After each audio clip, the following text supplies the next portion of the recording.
अस्सलाम वालेकुम। अपनी पोस्ट पे कमेंट्स पढ़ता हूँ जी।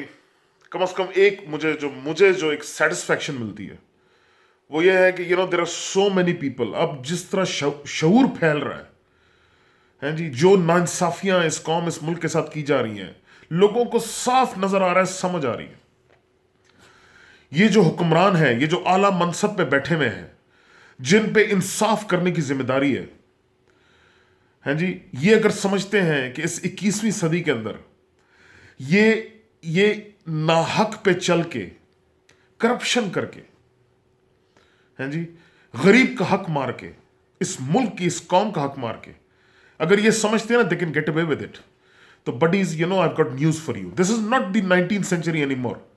We are living in the 21st century. You can't be this naive. You can't be this corrupt. You can't be this indifferent and get away with it. No. बहुत हो गया।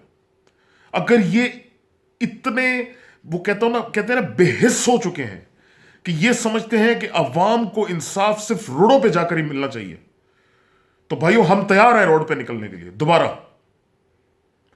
लेकिन पीछे नहीं हटेंगे इंशाल्लाह। हम रोड पे निकलेंगे, फिर निकलेंगे, अपनी ताकत शो करेंगे, पुरअमन तरीके से हम अपनी ताकत शो करेंगे। हम इनको मजबूर करेंगे कि ये सही फैसले करें। ताकतवर का एहतसाब इंशाल्लाह खान साहब की लीडरशिप में होकर रहेगा। पाकिस्तान जिंदाबाद, पाकिस्तान पाइंदाबाद।